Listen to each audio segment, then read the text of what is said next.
एक बात सुनिए, जब आप ये कह रहे हैं कि मैं सच्चाई तक नहीं पहुंच पाया अभी तक, सच्चाई तक पहुंचने के लिए रास्ते में कोई ब्लॉक है, राइट? वो जो हाँ ब्लॉकेज है वो क्या है? वो ये है कि दोनों तरफ के दलीलें एक दूसरे को कॉन्ट्रडिक्ट कर रही हैं।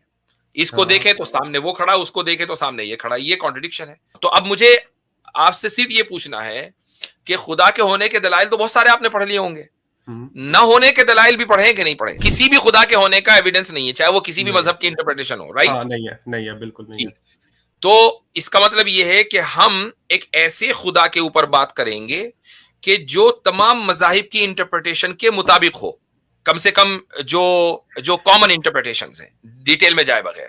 हम ऐसे खुदा पर बात कर सकते हैं कि नहीं कर सकते? अच्छा, जी। और ऐसे खुदा के न होने पर आपके पास आपने दलीलें पढ़ी हैं, तो क्या वो दलील है? कोई एक दो दे जरा। तो मैं चाहता हूँ कि एम्पिरिकल तो बहुत यानी कि समझे कि वेल डिफाइंड वर्ड है। इस टेस्टेबल थोड़ा सा वेल डिफाइंड नहीं है, इसको थोड़ा डिफाइन कर दें कि जब आप टेस्टेबल कह रहे हैं तो क्या मतलब है। क्योंकि जब हम कोई अभी ला के देंगे आपको आर्ग्यूमेंट, तो आप कहेंगे नहीं नहीं ये टेस्टेबल है ही नहीं। तो पहले वो बता दें टेस्टेबल का मतलब क्या होता है। चख के देख सकते हैं, सूंघ के देख सकते हैं, क्या मतलब टेस्टेबल का? आपको बिग बैंग का पता है?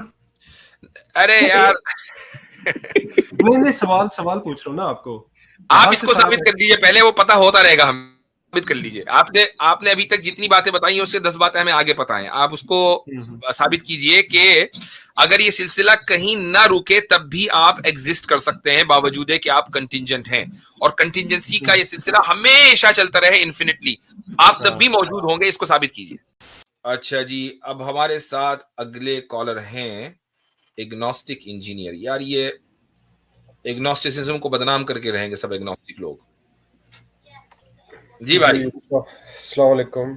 अस्सलाम। कैसे हैं मुफ्ती साहब? हाँ बिल्कुल ठीक। जी, मेरे कुछ सवालात हैं, अगर आप उनका आप जवाब पहले दें। मुसलमान थे? जी, मैं एक्स मुस्लिम हूँ। आप एक्स मुस्लिम है, ठीक है। तो मेरा आपसे वही सवाल होगा भाई, हम एग्नोस्टिक से वही सवाल करें जो भी आपने सुना अभी, जो एग्नोस्टिक आए थे, कि एग्नोस्टिसिज्म के लिए जरूरी है ना कि आपने दोनों तरफ के दलाइल जान लिए हों। तो क्या आपने दोनों तरफ के दलाइल जान लिए? किन दोनों तरफ के? यानी एग्नोस्टिसिज्म में आपको क्या शक है? खुदा के मौजूद होने न होने में शक है ना? एग्नोस्टिज्म में कोई शक नहीं है, इस्लाम में शक है मुझे, तो इसलिए। तो फिर आप एग्नोस्टिक ना हुए ना, फिर आप एथिस्ट हो गए। नहीं, चले सही है। आप असल में एग्नोस्टिज्म की दो बड़ी डेफिनेशंस होती हैं, काफी सारी टाइप्स होती हैं। चले आप हमें समझा दें, समझे हम मान लीजिए हमें नहीं पता, आप बताइए क्या है। एग्नोस्टिज्म जो होता है उसका मतलब ये होता है, एक वीक एग्नोस्टिज्म होती है जो कि ये व्यू पॉइंट असर्ट करता है कि जो आइडियोलॉजिकल थियोलॉजिकल जो मैटर्स है उनके बारे में जो सच्चाई है वो हमें नहीं पता, ठीक है, लेकिन हो सकता है कि एक दिन हमें पता चल जाए, तो इसको वीक एग्नोस्टिज्म कहते हैं। और स्ट्रॉन्ग एग्नोस्टिज्म इसको कहते हैं कि हमें किसी दिन पता भी नहीं चल सकता कि सच्चाई है क्या, यानी डाइटी यानी गॉड, खुदा, उसके बारे में हमें किसी दिन पता नहीं चल सकता। तो एग्नोस्टिज्म इटसेल्फ एक फिलोसॉफिकल पोजीशन है। तो आप वीक हैं कि स्ट्रांग हैं? मैं वीक एग्नोस्टिक हूँ, अच्छा, वीक एम्पिरिकल है। एग्नोस्टिक। जी, तो इसका मतलब ये है कि सच्चाई आपको पता चल सकती है लेकिन अभी तक पता नहीं चली। अभी नहीं पता चली। अच्छा, सच्चाई अभी तक पता नहीं चली, उसकी वजह ये नहीं। होगी, ये हो सकती है कि आपने मसलन खुदा के मौजूद होने के दलाइल को देखा, कंघाला, और आपको उसके मुकाबले में दलाइल नजर आए जो ज्यादा स्ट्रांग थे। फिर आपने खुदा के न होने के दलाइल को कंघाला, तो जो खुदा के होने के दलाइल थे वो कॉन्ट्रडिक्टरी नजर आए, तो आपको लगा कि यार एट दिस स्टेज मैं सच्चाई तक नहीं पहुंच पाऊंगा। ऐसे ही कुछ है। देखिए, मैं मुसलमान हूं तो मैं इस्लामिक गॉड की बात करूंगा, यानी अल्लाह की बात करूंगा, उसके होने के। मैं उसी की बात कर रहा हूं। आपने दलाइल दोनों तरफ के देख लिए जो एक दूसरे को डिफाई कर रहे हैं। मैंने इस्लाम के दलाइल देखे और उनको देखा, और उसके बाद अपनी पोजीशन को असर्ट तो करा। खुदा के न होने के कोई दलाइल आपने नहीं देखे? खुदा के होने के दलाइल या खुदा के ना होने के दलाइल? हाँ हाँ। एग्नोस्टिक पोजीशन क्या है कि खुदा भाई हो भी सकता एग्नोस्टिक है आप और जब भी नहीं भी बनेंगे हो ना, सकता। एक बात सुनिए, जब आप ये कह रहे हैं कि मैं सच्चाई तक नहीं पहुंच पाया अभी तक, सच्चाई तक पहुंचने के लिए रास्ते में कोई ब्लॉक है, राइट? वो जो ब्लॉकेज है वो क्या है? वो ये है कि दोनों तरफ के दलीलें एक दूसरे को कॉन्ट्रडिक्ट कर रही हैं। इसको देखें तो सामने वो खड़ा, उसको देखें तो सामने ये खड़ा, ये कॉन्ट्रडिक्शन है। तो अब आप, हाँ, तो अब मुझे आपसे सिर्फ ये पूछना है कि खुदा के होने के दलाइल तो बहुत सारे आपने पढ़ लिए होंगे, न होने के दलाइल भी पढ़े कि नहीं पढ़े? ना होने के खिलाफ जो दलाइल है वो पढ़े हैं, हाँ जी पढ़े हैं बिल्कुल। और एक न चीज होने होती के, है, न होने के, एक चीज होती है फिलोसफी में जिसे एक कहते हैं ओक्कम रेजर होता है जी, ओक्कम रेजर होता है। मैं सिर्फ समझना चाह रहा हूं, न होने के दलाइल आपने पढ़े या नहीं पढ़े? मैंने पढ़े हैं, ना होने के दलाइल भी ना पढ़े होने के हैं, दलाइल, होने ठीक के है, दलाइल भी पढ़े हैं। ठीक ठीक। मैं ये पिछली देर से मैं ये पूछ रहा हूं, आप अगर इसका जवाब दे टाइम बच जाता जी।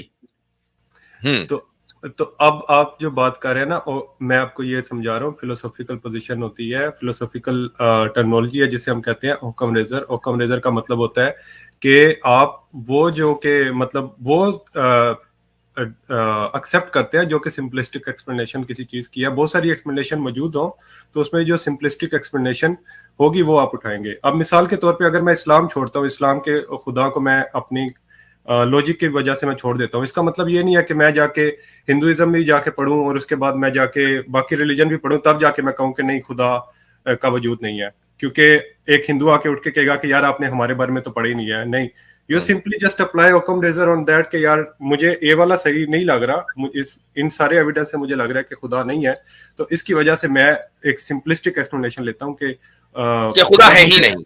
जब नहीं, दिस इज एग्नोस्टिक पोजीशन है कि अगर खुदा है, वीक एग्नोस्टिज्म ये है कि अगर वो खुदा है तो शायद किसी दिन हमें पता चल जाए, कोई सबूत आ जाए तो हम मान लेंगे, अभी नहीं है तो हम नहीं मान भाई अगर अभी नहीं है तो कोई भी खुदा नहीं है ना, अभी कोई एविडेंस नहीं है उसके होने का, अभी उसके किसी भी खुदा के होने का एविडेंस नहीं है, चाहे वो किसी भी मजहब की इंटरप्रिटेशन हो, राइट? हाँ, नहीं है बिल्कुल नहीं है।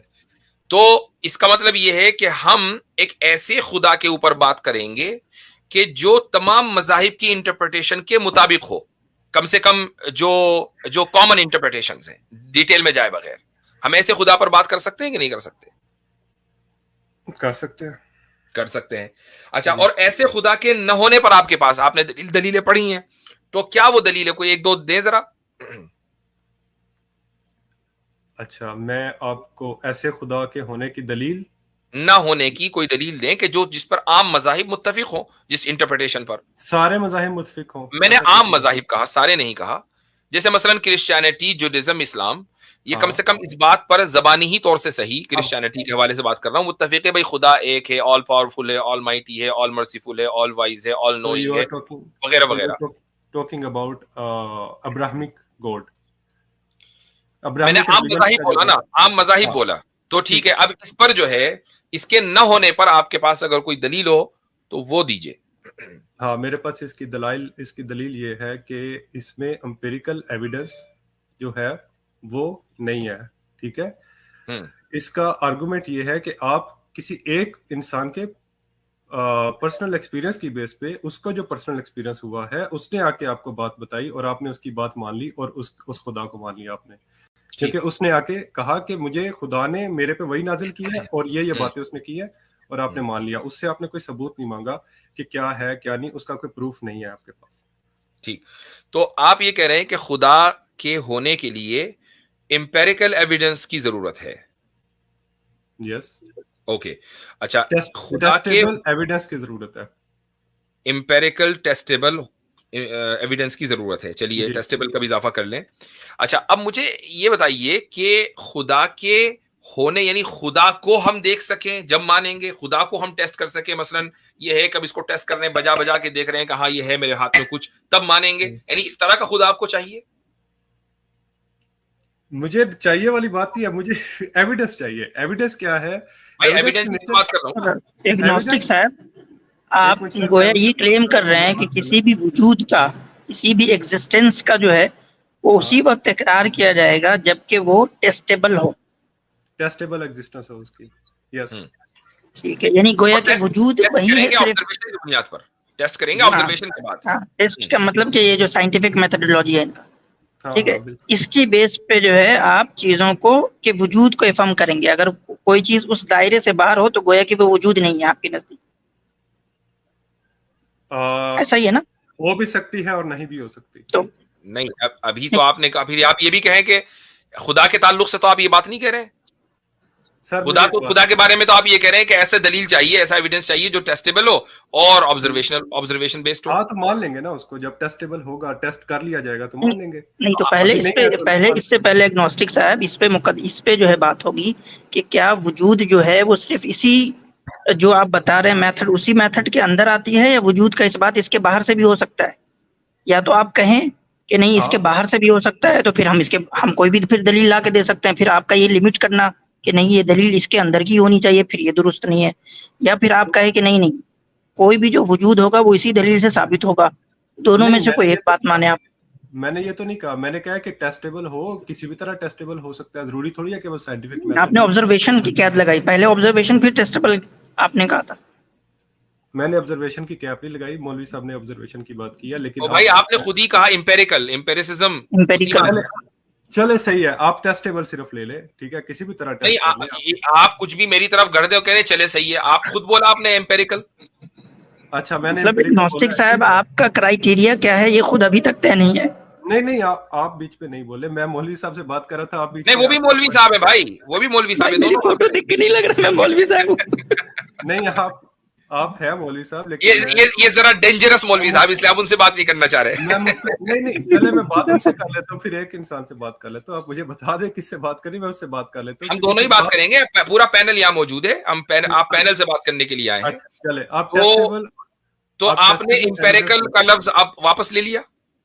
नहीं एम्पेरिकल हो या टेस्टेबल हो, इन दोनों में से कोई भी हो, I am okay with that, ठीक है। अच्छा ठीक है, तो जी आसिम भाई आप कुछ कह रहे थे। तो मैं चाहता हूँ कि एम्पेरिकल तो बहुत यानी कि समझे कि वेल डिफाइंड वर्ड है, इस टेस्टेबल थोड़ा सा वेल डिफाइंड नहीं है। इसको थोड़ा डिफाइन कर दें कि जब आप टेस्टेबल कह रहे हैं तो क्या मतलब है, क्योंकि जब हम कोई अभी ला के देंगे आपको आर्ग्यूमेंट तो आप कहेंगे नहीं ये टेस्टेबल है ही नहीं।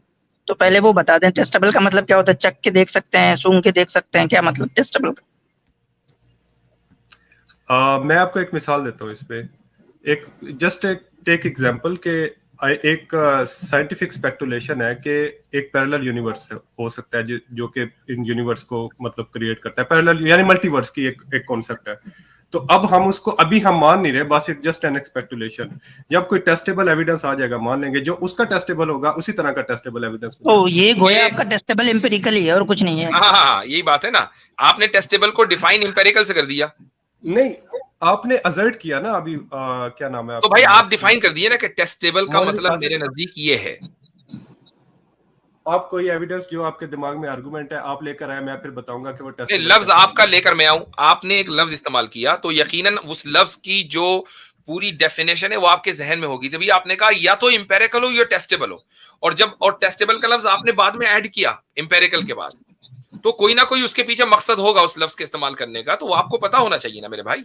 मुझे पता है, लेकिन मैं अभी आपको तो क्या है, नहीं मिसाल नहीं, आप उसको डिफाइन करें, आप उसको डिफाइन करें। वो मिसाल इस पर सादिक नहीं आ रही। आपने कहा कि हम इसलिए नहीं मान रहे मल्टी यूनिवर्स के भी उसको टेस्ट नहीं किया। भाई टेस्ट कैसे करेंगे बताइए, कैसे होगा? एक काम करता हूँ आपको मैं सारा बता देता हूँ कि टेस्टेबल क्या होता है। एक मिनट अभी रुक जाइए, वो आप बताएंगे, अभी रुक जाइए। मल्टीवर्स थ्योरी को आप जब मानेंगे जब उसका टेस्ट हो जाएगा, तो कैसे होगा उसका टेस्ट? क्या आपके नजदीक उसका मेयार है, उसका टेस्ट कैसा होना चाहिए?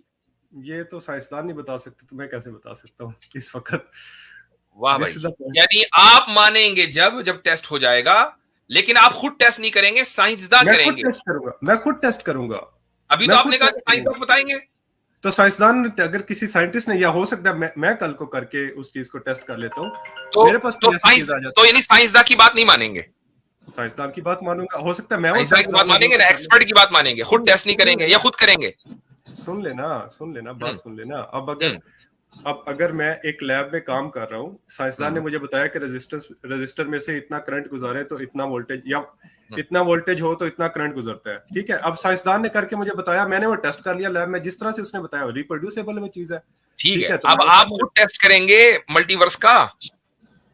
यार अगर कोई साइंसदान आके मुझे बता देगा, हो सकता है कि मैं अगर अपनी लैब में सेटअप कर सकता हूँ मल्टीवर्स का, तो मैं कैसे करेंगे? उसका क्या मेयार आपके नजदीक है वो बताइए। कोई लॉजिक होगा उसके पीछे, क्या लॉजिक करें, कोई रीजन कुछ भी, मतलब यानी इसका मतलब अकली बुनियादों पर आप कर सकते हैं, इंपेरिकल जरूरी नहीं है। हाँ अकली बुनियादों पे कर सकते हैं, logic is also logic is also part of, मतलब थॉट एक्सपेरिमेंट्स जो होते हैं वो लॉजिक की बेस पे ही होते हैं, तो आप उस पे अच्छा, तो फिर इसका मतलब ये हुआ कि अगर अकली बुनियादों पर ये खुदा का वजूद साबित हो जाए तो ये जरूरी नहीं है कि आप फिर एम्पेरिकल एविडेंस की डिमांड करें, राइट? हाँ ठीक है, ठीक जी। आसिम भाई जी, तो इसमें बहुत सारे हमारे पास इतने आर्गुमेंट है कि बात करें तो पूरी रात हो जाए। चले मैं बहुत सिंपल सा एक आर्गुमेंट पूछता हूँ आपसे। आप जो है वो कंटिंजेंट हैं, यानी आप जो है वो यानी खत्म होने वाले हैं या हमेशा रहने वाले हैं? मैं खत्म होने वाला, मेरी मतलब यानी डिपेंडेंट हैं आप, डिपेंडेंट हैं? जिस्मानी जिंदगी है वो खत्म होने वाली है। आप डिपेंडेंट है ना? हाँ ठीक है, तो ये आप जिस पे डिपेंडेंट है वो भी डिपेंडेंट होगा। हाँ बिल्कुल। चल, तो ये डिपेंडेंट की सीढ़ी कहीं ना कहीं जाके तो रुकेगी ना, किसी ऐसे पिलर पे तो रुकेगी जो इंडिपेंडेंट हो। जरूरी थोड़ी है। जरूरी है? नहीं जरूरी है तो फिर आपका एग्जिस्टेंस यहाँ पे हो ही नहीं सकता। With in this time and space तो हम जाएंगे, तो हम अगर आप कहें कि कोई इंडिपेंडेंट उधर पिलर नहीं है खड़ा हुआ जो सारे डिपेंडेंट को संभाले हुआ है, तो फिर आप आए कहाँ से? बिग बैंग की थ्योरी का पता है आपको? भाई ये सब बचकाना बातें हो गई, थ्योरी का पता है ये? आप सीधा आप इसका आंसर करें कि जो डिपेंडेंट है वो अगर कहीं इंडिपेंडेंट पिलर पे नहीं रुकेगा तो क्या आपका एग्जिस्टेंस यहाँ पे होगा? हो भी सकता है। कैसे हो सकता है? कैसे? हाँ, इसको साबित करें। आपको बिग बैंग का पता है? अरे यार नहीं सवाल पूछ रहा हूँ ना आपको। आप इसको साबित कर लीजिए पहले, वो पता होता रहेगा, हम साबित कर लीजिए। आपने अभी तक जितनी बातें बताई उससे 10 बातें हमें आगे पता है। आप उसको साबित कीजिए कि अगर ये सिलसिला कहीं ना रुके तब भी आप एग्जिस्ट कर सकते हैं, बावजूद है कि आप कंटिंजेंट हैं, और कंटिंजेंसी का ये सिलसिला हमेशा चलता रहे इनफिनिटली, आप तब भी मौजूद होंगे। इसको साबित कीजिए। नहीं, मैं नहीं हो सकता। अगर इन्फिनिटी चलता रहेगा तो फिर नहीं हो सकता। तो यार ये बात आप पहले कहते कहीं ना कहीं जो है कोई इंडिपेंडेंट पिलर है। वो पॉइंट सही मतलब समझ नहीं आ रही थी ना उनकी, तो सही नहीं हो सकता, बिल्कुल नहीं हो सकता। तो आप यानी कि डू यू एग्री के कोई ना कोई इंडिपेंडेंट पिलर है जो ये सारे, जिस पे ये सारे डिपेंडेंट जो है वो जो इवेंट्स है वो उस पर टिके हुए हैं? हाँ बिल्कुल, ठीक है। कोई इंडिपेंडेंट तो फिर एक इंडिपेंडेंट पिलर साबित हो रहा है, दैट इज गॉड। हाँ, वो मेरी नजर में बिग बैंग है, आपकी नजर में गॉड है। ठीक है। नहीं, आपकी नजर में बिग बैंग तो खुद भाई एक इवेंट है। इवेंट है ना, इवेंट गॉड है। बिग बैंग के बाद बिग बैंग तो खुद डिपेंडेंट एक इवेंट है भाई। बिग बैंग के बाद ही टाइम, आप कैसे साबित करते हैं कि वो डिपेंडेंट इवेंट है? क्या आपको पता है? क्योंकि भाई वो एक इवेंट है, एक टाइम फ्रेम में वो एक इवेंट है, तो इसका मतलब ये है कि वो कंटिंजेंट है। अगर वो कंटिंजेंट नहीं होता तो वो उसी स्टेटस में रहता। वो अगर कंटिंजेंट नहीं रहता तो वो उसी स्टेटस में रहता। अगर बिग बैंग कंटिंजेंट नहीं होता तो आप जो है वो उस इवेंट्स के पार्ट कैसे बनते? आप बन ही नहीं पाते। सर, आपकी बात को मैं स्टीलमैन कर रहा हूँ। आप ये कह रहे हैं कि जो बिग बैंग है वो भी किसी टाइम और स्पेस में हुआ है, आप ये कह रहे हैं? क्योंकि आपकी बात अभी आपने ये बात की है। नहीं, वो कंटिंजेंट है। बिग बैंग भी जो है वो एक, बात ये हो रही है कि बिग बैंग जो है वो खुद कंटिंजेंट है। अगर वो कंटिंजेंट ना होता या डिपेंडेंट ना होता, इंडिपेंडेंट होता, तो वो कभी चेंज ना होता, उसके अंदर कोई मजीद इजाफा, कमी बेशी कुछ ना होती, वो अपनी जगह रहता। हाँ, लेकिन आप मुझे ये बात बताएं कि ये किसी चीज का आपने खुद ही डिफाइन किया ना। आपने कहा कि मैं खत्म होने वाला हूं। अच्छा जी, खत्म होने का क्या मतलब है जी? मैं कंटिंजेंट हूं इसलिए मैं खत्म होने वाला हूं। तो बिग बैंग भी होकर खत्म हो गया, राइट? तो इसका मतलब बिग बैंग भी कंटिंजेंट हुआ, इंडिपेंडेंट तो न हुआ। तो बिग बैंग को आप इंडिपेंडेंट कैसे मान रहे हैं? अच्छा चले, मैं इस बात को भी मान लेता हूं कि आप कह रहे हैं बिग बैंग डिपेंडेंट है या इंडिपेंडेंट है। पोजीशन क्लैरिफाई कर दो मुझे। भाई डिपेंडेंट है ना, वो कंटिंजेंट है। जो बिग बैंग को अगर मान भी लें आप, आपकी बात मान ली, बिग बैंग डिपेंडेंट है, ठीक है। आप ये कह रहे हैं कि बिग बैंग जो है वो डिपेंडेंट इवेंट है, किसी और फोर्स ने बिग बैंग किया, और उसको आप कह रहे हैं कि ये वो फोर्स जो है वो खुदा की फोर्स नहीं, इसके लिए कॉज का आप लफ्ज इस्तेमाल करें तो ज्यादा बेटर होगा, फोर्स से ज्यादा। कॉज का लफ्ज आप, किसी कॉज ने बिग बैंग कॉज किया, ठीक है, वो खुदा की जात है। इससे आपका खुदा कैसे साबित होता है? वो रिलीजियस गॉड जो अल्लाह है। अभी तो हमारा सिर्फ एक वजूद साबित हो गया ना। मतलब एक इंडिपेंडेंट वजूद साबित होंगे। अभी तो एक क्वालिटी उसकी साबित हुई है, अभी धीरे धीरे, अभी स्टेप बाय स्टेप चलेंगे ना। पहली सीढ़ी तो माशाल्लाह आपने हमारे साथ तय कर ली कि आपने एक इंडिपेंडेंट बीइंग के आप कायल हो गए। ठीक है, ठीक है, हो गए नहीं, एक मिनट, ये for the sake of argument है या हो गए? मैं आर्गुमेंट समझना चाह रहा हूँ, ठीक है, मैं बात समझ। तो इसका मतलब अभी नहीं हुआ है, तो आर्ग्यूमेंट समझ लीजिए आगे बढ़ने से पहले। देखिए, जब आप भाई जो मुझे सुन बिग लीजिए, बैंग, जब बिग बैंग आपने खुद मान लिया कि बिग बैंग डिपेंडेंट है, तो उसके पीछे जो कॉज होगा वही इंडिपेंडेंट होगा। तो एक इंडिपेंडेंट कॉज के जिसको हम खुदा कहते हैं, आप उसके वजूद के कायल हैं कि नहीं? किसी कॉन्शियस वजूद के कायल जरूरी नहीं, अभी उसको कॉन्शियसनेस का भी छोड़ दें, अभी सिर्फ एक इंडिपेंडेंट वजूद के कायल हैं कि नहीं। इंडिपेंडेंट कुछ भी हो सकता है भाई, वो बात देखेंगे बाद में, अभी साबित करेंगे। आप इस इंडिपेंडेंट वजूद के एग्जिस्टेंस के कायल हो गए कि नहीं हो गए? क्यों इतना डर लग रहा है? मैं मान गया हूं आपकी बात, ठीक है, कायल हो गया मैं, आगे बढ़े आप। नहीं, for the sake of argument नहीं, आगे तभी बढ़ेंगे। हाँ, आपको अगर कोई शक है या एतराज है तो एतराज कीजिए अभी। क्योंकि मुझे पता नहीं है ना उससे पीछे क्या है, ना किसी साइंसदान को भी नहीं पता कि उससे पीछे भाई क्या है। हम तो क्या की बात, हम कॉन्शियस उसको वजूद को, एक मिनट, साइंस मुझे सुन लीजिए, अभी जो भी आपने कहा ना कि किसी साइंसदान को भी नहीं पता, साइंसदान को कैसे पता चलता है? साइंटिफिक मेथोडोलॉजी से पता चलता है ना। आप तो खुद ही ये मानकर आ रहे हैं कि साइंटिफिक मेथोडोलॉजी का होना जरूरी नहीं है खुदा को जानने के लिए, तो साइंसदान की बात कहां से आई? देखिए, साइंटिफिक मेथोडोलॉजी जो होती है, साइंटिफिक मेथोडोलॉजी के अंदर भी इवन साइंटिफिक मेथोडोलॉजी ऑब्जर्वेशन पे डिपेंड करती है, लेकिन साइंटिफिक स्पेकुलेशन भी कोई चीज होती है जो कि आप लॉजिक से, वो स्पेकुलेशन भी भाई ऑब्जर्वेशन ही के ऊपर कुछ ना कुछ ऑब्जर्व करते हैं, उसके बाद फिर स्पेकुलेट करते हैं। कहीं ना कहीं तो कुछ ऑब्जर्व करेंगे ना, या जहन में एक आइडिया आया बस जड़ दिया, ऐसा तो नहीं होता ना। तो अभी आप थोड़ी देर पहले जो पूरी साइंस इंपेरिसिज्म के ऊपर डिपेंड करती है उसको कहकर आ रहे हैं कि नहीं, इंपेरिकल डाटा की कोई जरूरत नहीं है, अकली बुनियादों पर मैं कबूल कर लूंगा। अब हमने आपको अकली दलील देनी शुरू की, तो आपने कहा कि साइंटिस्ट को क्या पता कि बिग बैंग से पहले क्या था, फिर आप दोबारा साइंटिस्ट पर आ गए। तो ये सर्कुलर रीजनिंग नहीं तो और क्या है भाई? नहीं, मैं सर्कुलर रीजनिंग नहीं अप्लाई कर रहा, आप जरा इस जगह पे पॉइंट समझिए। मैं कह रहा हूं कि मुझे कैसे पता हो सकता है कि उससे पहले कोई जो इंडिपेंडेंट, चले मान लेते हैं, ठीक है, आपकी बात मान लेते हैं, कैसे पता हो सकता है? अभी आपको दलील दी ना पता होने की, अभी तो दलील दी कि कैसे पता हो रहा है। इंडिपेंडेंट एग्जिस्टेंस को मान लेते हैं, आप काइंडली इससे आगे बात लेकर चले, या फिर बात चले, वो कोई एक इंडिपेंडेंट कॉज है, ठीक है। आप ये मानते हैं कि नहीं कि आप बिग बैंग को मान रहे हैं, तो बिग बैंग जो है वो एक टाइम फ्रेम में हुआ है, मतलब उसका एक आगाज है, एक बिगिनिंग है उसका, उसके बिगिनिंग को आप मानते हैं बिग बैंग के, या वो इटर्नल है बिग बैंग? मानता हूँ उसकी बिगिनिंग को, हाँ मानता हूँ उसके बिगिनिंग को मानते हैं। चलो, तो अब इससे ये पता चला कि वो जो कॉज है, जो एक इंडिपेंडेंट कॉज है, उसने इसको बिगिन कभी किया है। या तो अब ये मानेंगे कि वो कॉज जो है, वो जो इंडिपेंडेंट कॉज है, उसके पास कॉन्शियसनेस नहीं होगा, उसके पास जो है कॉन्शियसनेस नहीं होगा, और ये बिग बैंग जो है उससे ऐसे ही आ गया है, जैसे समझे कि आप आग से जो है गर्मी आती है, एक आग होता है वो कॉज करता है, उससे जो है वो आग होता है, उससे गर्मी आ जाती है, वो ऑटोमेटिकली आ जाती है, मतलब जहां होती है वहीं आ जाती है ना। तो अगर आप ये मानेंगे तो फिर इसका मतलब ये मानना होगा कि इसका भी कोई बिगनिंग नहीं है, हालांकि अभी आपने कहा कि इसका बिगनिंग है। तो मतलब इसके पीछे जो इंडिपेंडेंट कॉज है उसके पास एक विल और इरादा है कि उसने इसको बिगिन किया है कभी, क्योंकि वो तो इंडिपेंडेंट है, तो वो तो इंडिपेंडेंट है, तो वो तो किसी पे डिपेंड नहीं करता, तो वो तो हमेशा से होगा, इटर्नल होगा। और ये तो इटर्नल है नहीं, ये तो इटर्नल है नहीं, क्या?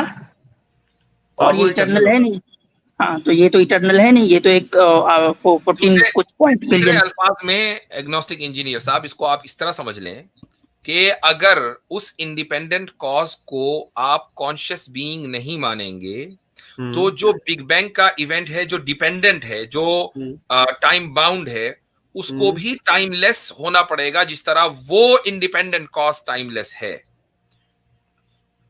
ठीक?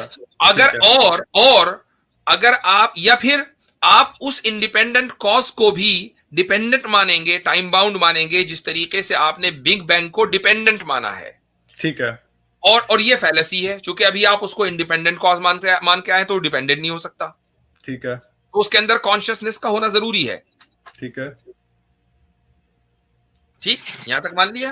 ठीक है, उसका तो कॉन्शियसनेस होना जरूरी है। ठीक है, अब ये साबित हो गया कि एक सुप्रीम बीइंग जो इंडिपेंडेंट है और उसके अंदर कॉन्शियसनेस भी है, उसका होना जरूरी है हमारे वजूद के लिए।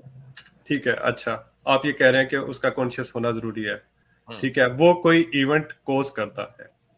ठीक है, यही बात है आपकी। ठीक है। हाँ हाँ। अच्छा, तो क्या वो बीइंग जो है वो कोज एंड इफेक्ट से बाहर है? ये मेरा सवाल है।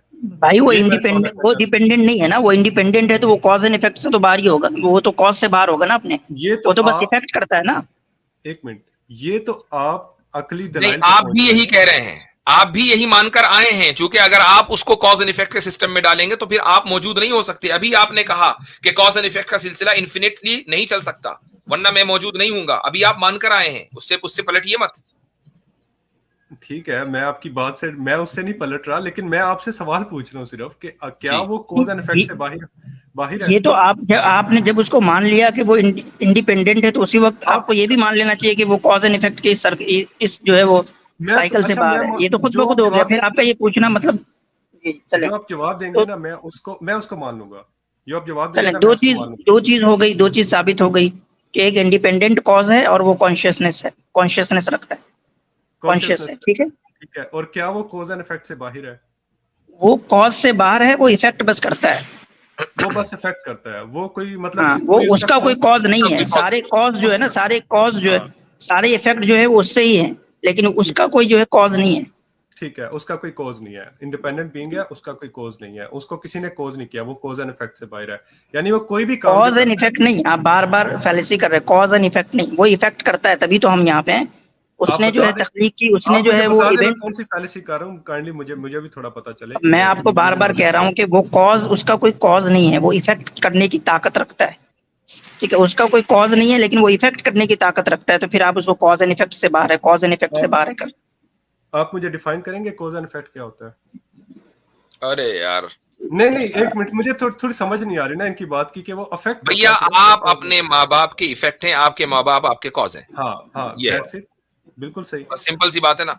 हाँ, बिल्कुल सिंपल सी बात है। तो इसका मतलब है कि something happens because of something else, मतलब पहले कुछ हुआ, उसके बाद कोई चीज होती है। ठीक है, अब मुझे एक बात बताएं, आप यहाँ पे मेरा सवाल है, आप मुझे ये बात बताएं कि क्या मैं जब कोई बुरा काम करता हूँ उसके बदले मुझे दोजख मिलेगी? अरे भाई, अब कहाँ कूद के आप जा रहे हैं, नहीं अभी नहीं तो नहीं हम नहीं लोग वजूद है, नहीं, सवाल अभी अरे तो हम अभी सवाल खुदा अभी के बात वजूद कर पे रहे बात कर रहे थे। अरे मैं आपके खुदा को अभी मान बात लिया। कर रहे हैं बंद आगाज आजकल की, मत आप चले गए लड़ाओ। इंतहा पे। अभी तो हम आगाज की बात कर रहे हैं, इंतहा पे कहाँ पहुंच गए? जन्नत मैं दोजख का उससे तो इंतहा में मामला है। अरे यार, अच्छा जी। Just bear with me for एक थोड़ी सी देर के लिए ना, सिर्फ ये बात मुझे समझाए कि मैं कोई थोड़ी काम देर, यानी थोड़ी सी देर के लिए आपको बर्दाश्त करें, ठीक है, कर हाँ, लेंगे। बर्दाश्त करें, बिल्कुल। मैं हाँ बहुत शुक्रिया आपका अगर आप बर्दाश्त कर रहे हैं तो। जी जी जी। देखिए, अब अगर मैं कोई बुरा काम करता हूँ तो फिर उसके हिसाब से मुझे उसकी सजा मिलती है, ऐसे ही है? बोलते रहे, अब बर्दाश्त कर रहे हैं हम आपको, बस हाँ, बोलते रहे। हाँ, हाँ, हाँ, ठीक है, इसका जवाब तो दे दें। नहीं नहीं, आप बोले फिर जवाब देंगे, क्विज कोई अरे खेल मैंने रहे। आपके सारे सवालों के जवाब दिए हैं, आप काइंडली आप थोड़ा इसका जवाब आप दें मुझे। अपनी बात पूरी रखें, चूंकि अब मामला बर्दाश्त में चल रहा है, इससे बाहर नहीं होना चाहिए, बर्दाश्त से बाहर, ठीक है। अब आप चलते रहे।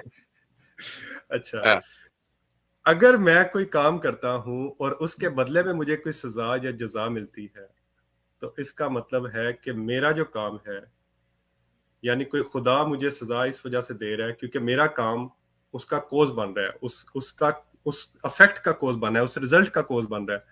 ठीक है, तो खुदा फिर कैसे, जो इस्लामी आपका कोड है, काम उस रिजल्ट का, यानी दोजख में जाने का कॉज बन रहा है, ठीक है। कोज बन रहा है, तो फिर खुदा कोज एंड इफेक्ट से बाहर कैसे? जो ठीक। अल्लाह है, जो हाँ, खुदा की जात है, वो कोज एंड इफेक्ट से बाहर कैसे है? फिर वो सजा अल्लाह को मिल रही है, आपको मिल रही? मुझे मिल रही है। तो फिर आप ही हुए ना अंदर। अल्लाह को काहे को ला रहे हैं हाँ अंदर? हाँ, मैं एक मिसाल देता हूँ ना इस पे। अब मिसाल के तौर हाँ, पे मेरे एक यहाँ पे यानी मैंने, अपने अमल का नतीजा आप भुगत रहे हैं, ठीक। मेरी बात सुन ले, और कह रहे हैं कि अल्लाह ताला कॉज एंड इफेक्ट का हिस्सा हुआ। वाह भाई वाह। मेरे सामने गिलास पड़ा हुआ है, मैंने एक गिलास खाली था मेरे पास, ठीक है, मैंने उसमें पानी भरना शुरू किया, वो भर गया। कॉज क्या था, पानी भरना शुरू किया, इफेक्ट हुआ, ग्लास भर गया। तो अब ग्लास पे इफेक्ट हो रहा है, लेकिन कॉज क्या है, मैं उसको कॉज मतलब जो कॉज है वो कुछ हो रही है, लेकिन कॉज हो रहा है, कुछ हो रहा है। तो अब नहीं नहीं मतलब नहीं नहीं नहीं, आप है कॉज, आपने पानी भरा, हाँ और इफेक्ट ये है कि गिलास भर गया, ठीक। हाँ ऐसे ही यहां पर आपने गुनाह किया, इफेक्ट ये है कि आप जलेंगे। हाँ तो हाँ, फर्क मैं क्या हुआ? जलूंगा, जलाएगा कौन, जलाएगा कौन? अच्छा, अब आप ये कहें कि मैंने गिलास रखा हुआ है, मैंने इसमें पानी भरा, ठीक है, हाँ मैं, और लेकिन इफेक्ट जो है वो आसिम इफ्तिखार, वो कॉज आसिम इफ्तिखार नहीं साहब है। नहीं, क्यों मुझे भाई? बताएं, जलाएगा कौन मुझे? यानी मैंने तो भर गलत मैं काम। रहा हूं, भर रहा गिलास है, और कॉज हो गया आसिम इफ्तिखार साहब। अरे मेरे भाई, मैं आपसे बहुत सिंपल सवाल पूछ रहा हूँ, मुझे जला कौन रहा है? अब उसको ऐसी इसी पानी वाली की मिसाल ले लें। हम्म आपकी टंकी में पानी आ रहा है, ठीक। हम्म अब आपने गिलास टंकी के सामने रखा हम्म और वो पानी भर गया, ठीक है। हम्म तो आप ये कहेंगे कि ये जो वो बैठा हुआ है ना बड़े वाले टंकी के ऊपर, जिसने टंकी बंद नहीं की, मेन जो हम्म वाटर लाइन है, वो हम्म। कॉज है इस गिलास के भरने का। भाई वो कॉज होगा कि ये आप कॉज होंगे कि आपने टंकी खोल के गिलास उसके नीचे रखा, अच्छा या मैं वाटर अगर सप्लाई, या वाटर सप्लाई कंपनी होगी कॉज। अच्छा अगर कोई मिसाल, चले एक और मिसाल दे देता हूँ। आप मेरे ख्याल अच्छा, से मैं ये वाली मिसाल फेल हो गई। नहीं, फेल नहीं हुई, ये फेल नहीं हुई, असल में आप समझ नहीं पा रहे मेरी मिसाल को, या ये अब उतनी अच्छी मिसाल नहीं है जितनी कि आप हाँ, ये जो यही वाली बात है, ये सेकंड वाली बात ज्यादा सही अब है। अब अगर मेरे सामने चले, मैं एक पुलिस ऑफिसर हूँ और एक मुजरिम है, और वो कोई जुर्म करता है, ठीक है, और मैं उसको जेल में बंद कर देता हूँ, ठीक है। अब जेल में कौन बंद कर रहा है? मैं कर रहा हूँ, लेकिन काम क्या था जिसकी वजह से उसको जेल में बंद किया जा रहा है? वो कॉज थी जिसकी वजह से उसको जेल में बंद किया जा रहा है। उसने कोई गलत काम किया था या उसने चोरी की थी, मैंने उसको जेल में बंद कर दिया, ठीक है। तो अफेक्ट क्या है?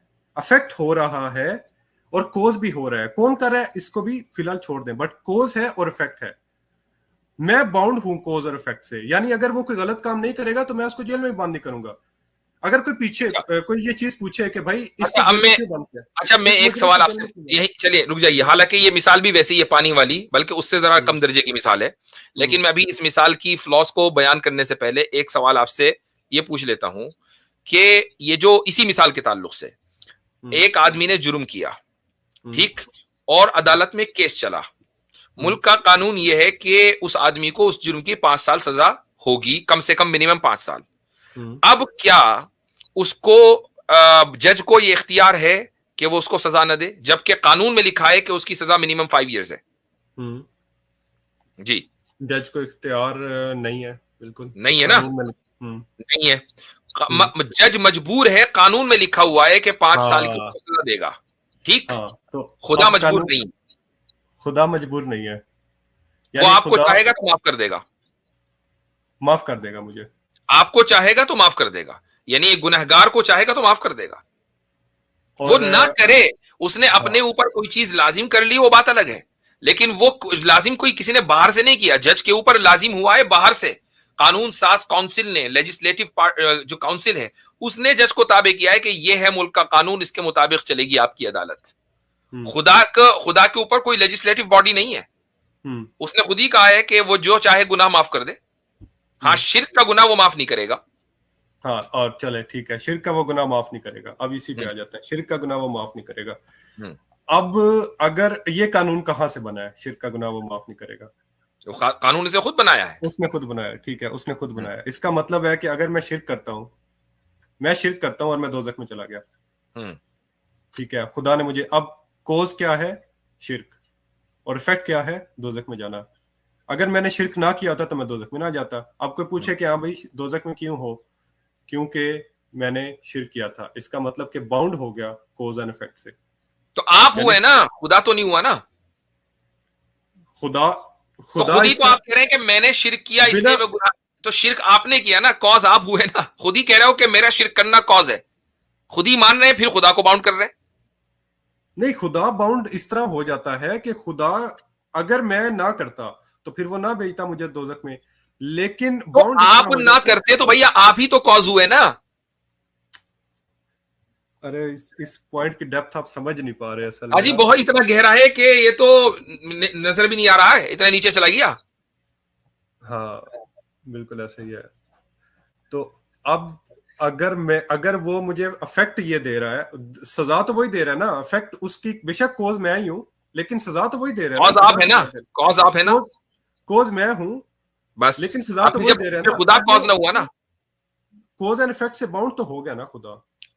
कॉज एंड इफेक्ट से बाउंड नहीं हुआ, उसका बनाया हुआ कानून वो ये कहता है कि आप अगर गुनाह करेंगे तो सजा दी जाएगी। ये उसका बनाया हुआ कानून है, उसका बनाया हुआ कानून है, वो खुद नहीं है उसका हिस्सा कॉज एंड इफेक्ट का। अब मैं वापस उधर आ जाता हूं। यहाँ ये तो ये नहीं, बिल्कुल एक बेकार सी गुफ्तगू हुई, चूंकि इसमें आपको बर्दाश्त कर रहे थे आपकी वजह से। असल बात जो है वो ये है कि शुरू में, मुफ्ती साहब, हाँ, शुरू में आपने इस बात को तस्लीम किया कि हम एक ऐसे वजूद के जो कॉन्शियस बीइंग है उसके कायल हैं और जो इंडिपेंडेंट है। अब मुझे एक बात आप बता दीजिए कि उस इंडिपेंडेंट का कोई कॉज है या नहीं है, आप इसको मानते हैं या नहीं? उस इंडिपेंडेंट का कॉज कोई है कि नहीं है? हो भी सकता है, नहीं भी हो सकता। नहीं, ये इतनी गहरी बात ना करें कि हमें नीचे देखना पड़े कि यार गहराई से इस बंदे को निकाले कैसे। हो भी सकता है, नहीं भी हो सकता, क्या मतलब? क्योंकि अगर होगा तो फिर वो इंडिपेंडेंट नहीं होगा ना। आप मान रहे हो इंडिपेंडेंट? चले मैं कह देता हूं कि उसका कोई नहीं है, ठीक है, नहीं है, उसका कह देता हूं नहीं, आपको कहना पड़ेगा, उसके बगैर बात चलेगी कैसे? इंडिपेंडेंट है तो कॉज नहीं है, और डिपेंडेंट है तो कॉज है। जब आपने उस इंडिपेंडेंट कॉन्शियस बीइंग को इंडिपेंडेंट मान लिया तो ये मानना पड़ेगा कि उसका कोई कॉज नहीं है, उसका कोई कॉज नहीं है, ठीक है, बात खत्म। उसी को हम अल्लाह कहते हैं, ठीक है। लेकिन अब वो कॉज एंड इफेक्ट से बाहर तो नहीं हुआ ना फिर। वो कॉज एंड इफेक्ट से बाहर तो नहीं हुआ ना, वो यही सबसे बड़ा आर्गुमेंट है जो कि ये सबसे बड़ा आर्गुमेंट नहीं, ये सबसे बड़ी जहालत है। एक तरफ आप ये कह रहे हैं कि वो इंडिपेंडेंट है, उसका कोई कॉज नहीं है, फिर खुद ही कह रहे हैं कि वो कॉज एंड इफेक्ट से बाहर नहीं हुआ। वाह भाई वाह, वो मुझे सजा दे रहा है इस वजह से क्योंकि मैंने गलत काम किया, ठीक है, ठीक है। तो ये कॉज और इफेक्ट उसके बनाए हुए हैं। आपका गुनाह करना और उसके नतीजे में सजा देना ये खुदा का बनाया हुआ कानून है। वो खुद जिस चीज को उसने बनाया है वो उसका हिस्सा नहीं है, वो उससे बाहर है। अच्छा, ठीक है, ठीक है, ठीक, चलें, ठीक हो गया, बहुत हो गया। इंशाअल्लाह अब बर्दाश्त का पैमाना इतना हो गया है कि वो कहीं लबरेज ना हो जाए। तो फिलहाल अगली मर्तबा आपसे गुफ्तगू करेंगे इंशाअल्लाह। चले, सही है, ओके।